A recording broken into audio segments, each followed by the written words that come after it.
안녕하세요. 정치를 쉽게 풉니다. 정치에 쉽게! 예!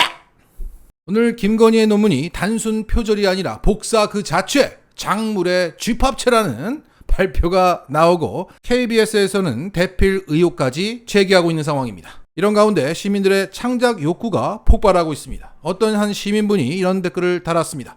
공부하느라 준리할 시간이 없다더만 논문 꼬라지 보니까 준리하느라 논문 쓸 시간이 없었던 듯. 그리고 클리앙에서는 이런 글도 올라왔습니다. 영부인이 아니다. 컨트롤 C부인이다. 저는 이게 제일 웃긴 것 같아요. 자, 능력이 부럽습니다. 저런 능력은 타고나는 건가? 그래서 취업은 권성동, 논문은 김건희라는 말이 나오고 김명신도리코, 김복사라는 새로운 별명이 나오고 있습니다. 그리고 윤석열의 만능짤이 또 한 번 활용되고 있습니다. 카카! 여사님의 논문이 복사라고 시끄럽습니다. 그랬더니 윤석열 하는 말이 복사가 대수야? 얼굴은 위조다 임마. 자, 이런 가운데 점집에서 제보가 날아들었습니다. 김건희는 자신의 논문의 점집 홈페이지에 있는 내용을 그대로 가져다 썼는데 그 점집에서 연락이 온 겁니다. 자, 궁합점 복이라는 상호를 쓰는 업체 관리자가 오마이뉴스와의 통화에서 이렇게 말했습니다. 김건희 여사의 박사 논문 내용이 저희 홈페이지에 있는 설명을 베낀 것으로 보인다. 내용을 베낀 것이라면 김 여사가 우리 것을 베꼈다고 봐야 한다. 자, 김건희의 논문에는 사주의 정의에 대해서 이렇게 써놨는데 이게 그 점집 업체에 있는 사주의 정의와 똑같았다는 겁니다. 게다가 궁합의 정의 역시 똑같았다고 합니다. 자, 김건희의 논문에 있는 궁합의 정의를 한번 읽어보겠습니다. 인연의 수, 즉 궁합은 그러한 다스림을 말하는 것으로 어떤 연이 천생배필이라고 하더라도 그 연을 이끌어감에 있어서 소홀하면 그 연은 그 기운을 잃어버린 것과 마찬가지가 되고 혹은 아주 좋지 않은 연의 장단점을 파악하여 이끌어가는 기운은 좋은 연으로 변화를 낳는다. 궁합수가 나쁜 사람들이 결혼을 하여 평범하지만 행복할 수가 있고 궁합수가 좋은 사람들이 연을 끊는 것, 그래서 추억하는 마음만으로만 남기는 경우가 이에 속하는데 이는 궁합수 이상의 다스림이라 할 수 있는 부분이다. 이게 무슨 소리냐? 도대체 이게 무슨 소리야? 자, 좀 더 가볼게요. 사람 누구에게나 있는 연은 각 개개인의 고유한 성질, 외적으로는 시각, 촉각, 미각 등의 오감으로 전해져 만든 교류와 내적으로 느끼는 마음에서 보는 이상향의 타인의 이게 무슨 타인과의 교류를 서로 이해하고 깨달아가는 과정과 결과물을 궁합이라고 하며 인연이라고 한다. 사람과 동물, 사람과 자연의 포괄적인 것들이 인연에 포함되며 궁합은 그러한 큰 범주에서 사람과 사람이라는 범주를 말한다. 자, 이 말도 안 되는 얘기, 이해조차 되지 않은 내용을 이 점집 업체에서 그대로 가져왔다는 겁니다. 자, 보세요. 이게 점집에 있는 내용이었다고 합니다. 자, 똑같죠? 자, 좋습니다. 그래서 검증단에서도 이렇게 말을 했죠. 김여사 복사 논문은 여러분들도 1시간 내에 만들 수 있다. 1시간이면 박사학위를 받게 되고 교수가 되면서 강연도 하고 꿀팁이네요. 자, 이렇게 김건희 논문 복사의 풍자가 폭발하고 그 디테일은 경악스러운 수준입니다. 이렇게 되면서 김건희는 이재명 대표에 대한 소환 통보, 압수수색 기소 예고 등으로 추석 밥상에 이재명을 올려놓으려다 자신이 올라가게 되었습니다.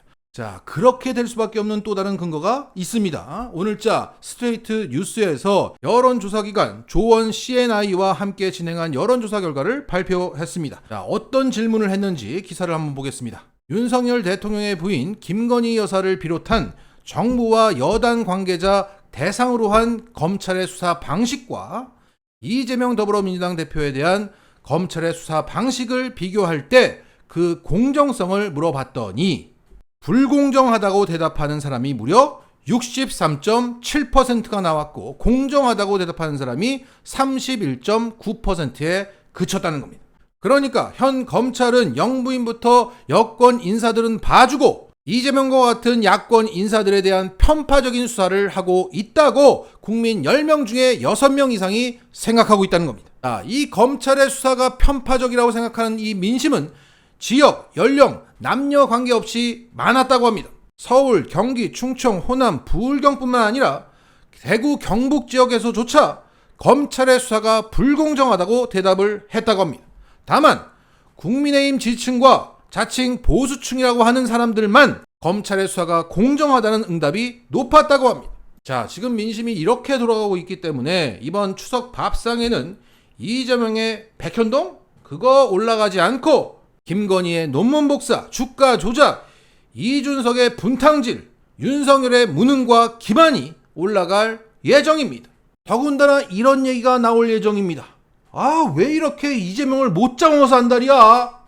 자, 그런 가운데 오늘도 이준석은 잘해주고 있습니다. 자, 추석 밥상에 윤석열을 올리고 말 거야! 라는 결의가 대단해 보입니다. 현재 법원의 가처분 인용으로 이준석이 1라운드에서 승리했습니다. 여기에 국힘당은 굴하지 않고 갖은 편법과 꼼수로 새로운 비대위를 추석 전까지 세우려고 폭주하고 있습니다. 윤석열이 그렇게 하라고 했으니까. 그런 가운데 이준석은 오늘 새로운 비대위가 출범하자마자 새로운 가처분을 신청하겠다고 선언했습니다. 이준석의 그 변호인은 이렇게 말했습니다. 가처분의 신청 취지나 이유는 소를 취하하지 않고도 변경할 수 있지만 당사자가 바뀌면 소를 다시 제기해야만 한다. 현재 비대위 인선이 확정되지 않았기 때문에 흐름을 지켜본 뒤 새 비대위가 공식 출범하면 그때 비대위원장과 비대위원 전원에 대한 가처분을 신청할 것이다. 자, 그러면 또 다른 비대위가 제3의 비대위가 나오는 거죠. 자, 그러니까 1라운드에서는 주호영이 당사자였는데 지금 돌아가는 상황을 보니까 주호영은 다시 나서지 않겠다고 했으니 새로운 인물이 등장하면 날려버리려고 때를 기다리고 있다는 거죠. 목표물이 아직 나오지 않았다. 자, 이준석이 이 권력 다툼 이런 거 너무 잘합니다. 그건 인정할 만합니다. 과거 바른미래당에서도 하태경하고 함께 했던 짓을 생각하면 그 나이 많은 손학규를 대상으로 그렇게 매몰찰 수가 없었고 수단과 방법을 가리지 않았습니다. 그러한 습성이 이번에 제대로 발휘되고 있다. 어찌됐든 이번 추석 밥상에 올라오는 것은 국힘입니다.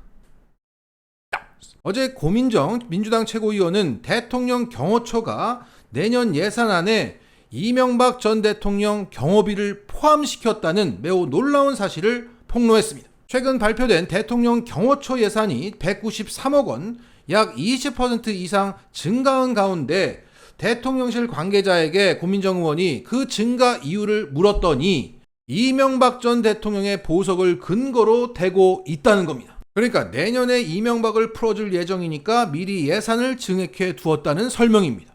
자, 이명박을 풀어줄 예정이라고 합니다. 국민 대다수가 풀어주지 말라고 하는데 풀어주고 김건희더러는 나대지 말라고 하는데 나대고 있습니다. 그 지지율을 어디서 대출받냐? 마치겠습니다.